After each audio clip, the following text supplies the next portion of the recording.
ನಮಸ್ಕಾರ. ವನಜಾ ಮಲೆನಾಡು ಬಂದಾಯಿತು. ಹೊಸ ವಿಡಿಯೋ ತಂದಾಯಿತು. ಬನ್ನಿ ಇವತ್ತು ಗುರು ರಾಘವೇಂದ್ರ ಮಹಿಮೆ ಸೀರಿಯಲ್ಲು ಹೇಗೆ ಮೂವ್ ಆಗುತ್ತೆ, ಏನು ಸ್ಟೋರಿ ನೋಡೋಣ. ಅದಕ್ಕಿಂತ ಮುಂಚೆ ನನ್ನ ವಿಡಿಯೋಕ್ಕೆ ಸಬ್ಸ್ಕ್ರೈಬ್ ಮಾಡ್ಕೊಳ್ಳಿ, ಹಾಗೆ ಒಂದು ಲೈಕ್ ಕೊಡಿ. ಗುರುಗಳು ಇವತ್ತು ಶ್ರವಣಕುಮಾರಂದು ಕತೆ ಹೇಳ್ತಾ ಇದ್ದಾರೆ ಮಕ್ಕಳಿಗೆಲ್ಲ, ದೊಡ್ಡವರಿಗೆ ಆಗಲಿ ಮಕ್ಕಳಿಗೆ ಆಗಲಿ. ಕಣ್ಣಿಲ್ಲ ಅವರಿಗೆ ಪಾಪ, ಕಿವಿ ಕೇಳಿಸಲ್ಲ, ಕಣ್ಣಿಲ್ಲ. ಹೀಗೆ ಅವ್ರನ್ನ ಬುಟ್ಟಿಲಿ ಇಟ್ಕೊಂಡು ಹೊತ್ಕೊಂಡು ಹೋಗ್ತಾ ಇರ್ತಾನೆ. ಆವಾಗ ಅಪ್ಪ ಅಮ್ಮನ ಅಷ್ಟು ಪ್ರೀತಿ ಅವನಿಗೆ ಅಪ್ಪ ಅಮ್ಮನ ಮೇಲೆ. ಬುಟ್ಟಿಲಿ ಇಟ್ಕೊಂಡು ಹೊತ್ಕೊಂಡು ಹೋಗ್ಬೇಕಾದ್ರೆ ಬಾಯಾರಿಕೆ ಆಯ್ತಪ್ಪ, ನೀರು ಬೇಕು ಅಂತ ಕೇಳ್ತಾರೆ ಅಪ್ಪ ಅಮ್ಮ. ಅದಕ್ಕೆ ಅಲ್ಲೇ ಬುಟ್ಟಿಲಿ ಇಳಿಸ್ಬಿಟ್ಟು ಅಲ್ಲೇ ಇಟ್ಬಿಟ್ಟು ನೀರು ತಗೊಂಡು ಬರ್ತೀನಿ ಅಂತ ಹೋಗ್ತಾನೆ. ಆ ದೇಶದ ಮಹಾರಾಜ ಅವನನ್ನು ಕೊಲೆ ಮಾಡಿ ಹಾಕ್ಬಿಡ್ತಾನೆ. ಆ ಸನ್ನಿವೇಶನ ವರ್ಣನೆ ಮಾಡಿ ಹೇಳ್ತಾ ಇದ್ದಾರೆ ಗುರುಗಳು ಪ್ರತಿಯೊಂದೂ. ಆಮೇಲೆ ಆ ರಾಜ ಮತ್ತೆ ಮಡಿಕೆನಲ್ಲಿ ನೀರು ಹಿಡ್ಕೊಂಡು ಬರ್ತಾನೆ. ಬಂದಾದಮೇಲೆ ಬಂದೇನಪ್ಪ ಶ್ರವಣ, ಬಾರೋ, ಬಂದೇನೋ, ಕೊಡೋ ನೀರು ಕುಡಿಬೇಕು ಅಂತ ಹೇಳ್ತಾರೆ. ಆವಾಗ ಶ್ರವಣ ಬಂದಿಲ್ಲ ಅಂತ ಹೇಳ್ತಾನೆ. ಯಾಕೆ, ಅವನಿಗಿನ್ನೂ ಬಂದಿಲ್ವಾ, ಅವನಿಗಿನ್ನೂ ನೀರು ಸಿಕ್ಕಿಲ್ವಾ, ಯಾಕೆ ಬರಲಿಲ್ಲ ಅವನು ಅಂತ ಕೇಳ್ತಾರೆ. ಆವಾಗ ಅವನು ಹೇಳ್ತಾನೆ, ರಾಜ, ಶ್ರವಣನ ನಾನು ಗೊತ್ತಾಗಲಿಲ್ಲ, ಕೊಲೆ ಮಾಡಿಬಿಟ್ಟೆ, ಅವನು ಸತ್ತೋಗ್ಬಿಟ್ಟ ಅಂತೇಳಿ. ಅವಾಗಂತೂ ಅಜ್ಜಿಗೆ ತಡ್ಕೊಳ್ಳಾರ್ದಂಥ ನೋವು, ಅಜ್ಜನಿಗೂ ನೋವು. ಏಕೆಂದರೆ ಅಜ್ಜ ಹೆಂಗೋ ನಿಧಾನಕ್ಕೆ ಹೋಗ್ತೀವಿ ಮನೆಗೆ. ಕುಮಾರನ ಎಲ್ಲೋದ ಅವನು, ಶ್ರವಣ ಕುಮಾರ ಬರಬಾರ್ದ, ನಾವು ಬಾಯಾರಿಕೆಯಾಗಿ ಎಷ್ಟೊತ್ತಿಂದ ಕಾಯ್ತಾಯಿದ್ದೀವಿ, ನೀರು ತರಕ್ಕೆ ಹೋದನು, ಇಷ್ಟೊತ್ತು ಬರಲಿಲ್ವಲ್ಲ ಅಂತೇಳಿ ಇವರು ಗೋಳಾಡ್ತಿರ್ತಾರೆ. ಆ ರಾಜಕುಮಾರ ಬಂದುಬಿಟ್ಟು ನೀರು ತೊಗೊಂಡು ಬಂದಿರ್ತಾನೆ, ಆದರೆ ತಕ್ಷಣಕ್ಕೆ ನೀರು ಕೊಡಲ್ಲ. ನಿಮ್ಮ ಮಗನ ನಾನು ಕೊಲೆ ಮಾಡಿಬಿಟ್ಟೆ, ನನಗೆ ಕ್ಷಮಿಸ್ಬಿಡಿ ಅಂತ ಕೇಳ್ತಾನೆ ಮಹಾರಾಜ.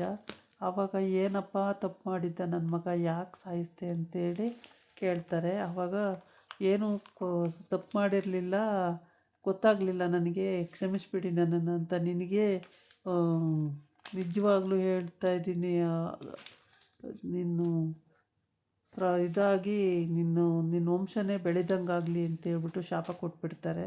ಶಾಪ ಕೊಟ್ಟು ಪಾಪ ಅವರು ಆ ಕುಕ್ಕೆಯಲ್ಲಿ ಗಂಡ, ಈ ಕುಕ್ಕೆಯಲ್ಲಿ ಹೆಂಡ್ತಿ ಹಂಗೆ ಸತ್ತೋಗ್ಬಿಡ್ತಾರೆ. ಈ ಕಥೆನ ಅವನು ಮಕ್ಕಳಿಲ್ದೇ ಕೊನೆವರೆಗೂ ಹಂಗೆ ಇದ್ದು ಆ ರಾಜ ಸಾಯಬೇಕಾಗುತ್ತೆ, ಆ ಥರ ಶಾಪ ಹಾಕಿರ್ತಾರೆ. ಈ ಕಥೆನ ಅವರು ಗುರುಗಳು ವರ್ಣನೆ ಮಾಡಿ ಹೇಳ್ತಾ ಇರ್ತಾರೆ.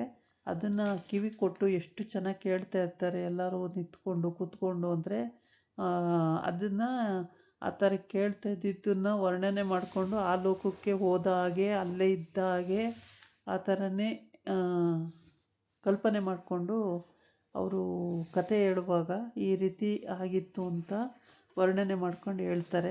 ಆ ಟೈಮಿಗೆ ಪಾಪ ಆ ಕಣ್ಣಿಲ್ಲದವರು ಮತ್ತು ಪಾಪ ಇಬ್ಬರೂ ಸತ್ತೋಗ್ತಾರೆ. ಅದನ್ನು ನೋಡೋಕ್ಕೆ ಕರುಳಿಂಟು ಅಷ್ಟು ದುಃಖ ಆಗುತ್ತೆ. ಗುರುಗಳು ಇದನ್ನು ವರ್ಣನೆ ಮಾಡಿ ಹೇಳ್ತಾಯಿದ್ರು. ಈಗ ಗೊತ್ತಾಯ್ತಾ ಏನು ಅಂತೇಳ್ಬಿಟ್ಟು ಅಂತೇಳಿ. ಆಗ ಸರಿ ಅಂತೇಳ್ಬಿಟ್ಟು ಅವರು ವರ್ಷಾಂಚಾರಿನೇ ಮನೆಗೆ ಬರೋದಿಲ್ಲ. ಆ ಥರನೇ ಏನಂದರೂ ಆಗಿಬಿಡುತ್ತೆ ಎಲ್ಲ ಪ್ರತಿಯೊಂದು. ನಾವೇನಾರ ಇದಾಗಬೇಕು ಸ್ವಾಮಿ ಅಂತ ಕೇಳಿದ್ರೆ ಸಾಕು, ಅದಾಗುತ್ತೆ. ಅಷ್ಟು ನಿಷ್ಠಾವಂತರು, ಅಷ್ಟು ಸತ್ಯವಂತರಾಗಿರ್ತಾರೆ ಅವರು. ಹಾಗಾಗಿ ಅವರು ಗುರುಗಳು ಹೇಳ್ತಿರೋ ಪ್ರವಚನ ಎಲ್ಲರೂ ಕಿವಿ ಕೊಟ್ಟು ಕೇಳ್ತಾ ನಿಂತ್ಕೋತಾರೆ. ಹೀಗೆ ಎಲ್ಲರಿಗೂ ಹೆಂಗೆ ಅನುಕೂಲ ಹಂಗೆ ಮಾಡ್ಕೊಂಡಿರ್ತಾರೆ. ಈ ಮಕ್ಕಳಂತೂ ತುಂಬ ಖುಷಿಯಾಗಿ ಕೇಳ್ತಿದ್ದಾವೆ ಆ ಕಥೆನ. ಏಕೆಂದರೆ ಈ ವರ್ಷದಲ್ಲಿ ಮಕ್ಕಳು ಭಾಳ ಬುದ್ಧಿವಂತರಿರ್ತಾರೆ. ಹಾಗಾಗಿ ತುಂಬ ಖುಷಿಯಾಗಿ ಕೇಳ್ತಿದ್ದಾವೆ. ಆವಾಗ ಅವರು ಎಲ್ಲ ರೀತಿಯೂ ಬಿಡಿಸಿ ಹೇಳ್ತಾರೆ ಕಥೆನ. ಈ ರೀತಿ ಆಯಿತು ಅಂತ. ನಮಗೆ ಮಕ್ಕಳು ಅಂತ ಇಂಟ್ರೆಸ್ಟಾಗಿ ಆ ಕಥೆನ ಕೇಳ್ತಿದ್ದಾವೆ. ಕೇಳಿದ್ರಪ್ಪ ಕಥೆನೆಲ್ಲ ತುಂಬ ಚೆನ್ನಾಗಿ ಅರ್ಥ ಆಯ್ತಾ ನಿಮಗೆ ಅಂತ.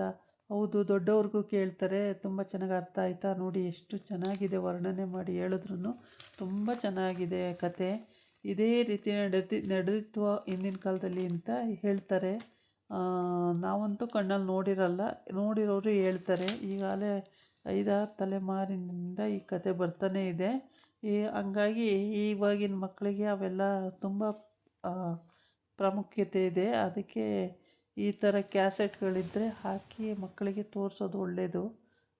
ಮಕ್ಕಳು ಅಂಥ ಕಥೆಗಳನ್ನು ನೋಡಬೇಕು, ಕೇಳಬೇಕು, ತುಂಬ ಒಳ್ಳೆಯದಿರುತ್ತೆ ಅಂಥೇಳಿ ಇವನು ಹೇಳ್ತಾನೆ. ಆವಾಗ ಯಾರು ಹೇಳಿದ್ದು ಅಂದರೆ ಗುರುಗಳ ಶಿಷ್ಯ. ಗುರುಗಳು ಹೇಳ್ತಾ ಇರ್ತಾರೆ, ಈ ಥರ ವರ್ಣನೆ ಮಾಡಿ ಶಿಷ್ಯಂದನೇ ಉದಾಹರಣೆಗೆ ತಗೊಂಡು ಹೇಳ್ತಾ ಇರ್ತಾರೆ. ಆವಾಗ ತುಂಬ ಚೆನ್ನಾಗಿದೆ ಕತೆ ಅನ್ನಿಸ್ತು. ಹಂಗಾಗಿ ಒಂದು 2-3 ಜನ ಆ ಕಥೆನ ಆ ಕತೆ ಕೇಳ್ತಿರುವಾಗ ಒಂದು ಅಜ್ಜಿ ಗೊಳು ಅಂತ ಅಳ್ತಾನೆ ಇರುತ್ತೆ. ಅದಕ್ಕೆ ಯಾಕೆ ಅಜ್ಜಿ ಅಳ್ತಿದ್ದೀಯಾ, ನಾನಿರೋವರೆಗೂ ಎದ್ದೇಳಬೇಡ ನೀನು ಅಂತ ಹೇಳ್ಬಿಟ್ಟು ಅಜ್ಜಿಗೂ ಸಮಾಧಾನ ಮಾಡ್ತಾನೆ. ಹೀಗೆ ಪಾಪ ಗುರುಗಳು ಎಲ್ಲರಿಗೂ ಸಮಾಧಾನ ಮಾಡಿಕೊಂಡು ಈ ಕಥೆಗಳು ಮಧ್ಯೆ ಮಧ್ಯೆ ಒಂದು ಚಿಕ್ಕ ಪುಟ್ಟ ಕಥೆಗಳು ಹೇಳ್ಕೊಂಡು ಅವ್ರಿಗೆ ಎಷ್ಟು ಬೇಗ ಮನಸ್ಸಿಗೆ ತಾಟಿರುತ್ತೆ ಅಂದರೆ ತುಂಬಾ ಅದ್ಭುತ. ಹಂಗಾಗಿ ಅಜ್ಜಿ ಕೂಡ ನನಗೆ ಸಾಕಪ್ಪ ಜೀವನ, ನನ್ನನ್ನು ತಗೊಬಿಡು ಮೇಲೆ ಅಂತೇಳಿ ಕೇಳ್ತಾಯಿದ್ದೆ. ಹಂಗೆ ತಗೊಳಕ್ಕೆ ಬರಲ್ಲ ಅಜ್ಜಿ, ಅವರೇ ಅಲ್ಲಿಗೆ ಮುಗೀತು ಅಂತ ನಮಗೆ ಸಂದೇಹ ಬರುತ್ತೆ. ಆ ಟೈಮಿಗೆ ಅವರು ಅಲ್ಲಿಗೆ ಹೋಗಿರಬೇಕು ಅಷ್ಟೇ. ಹೆಂಗೆ ತಗೊಳ್ಳಿದ್ರೆ ಎಲ್ಲರೂ ಇಷ್ಟೊತ್ತಿಗೆ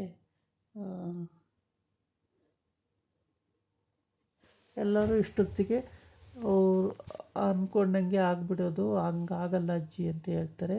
ಇದಾಗಿತ್ತು ಇವತ್ತಿನ ವಿಡಿಯೋ. ನಾಳೆ ಇನ್ನೊಂದು ವಿಡಿಯೋ ಜೊತೆ ಬರ್ತೀನಿ. ನಮಸ್ಕಾರ.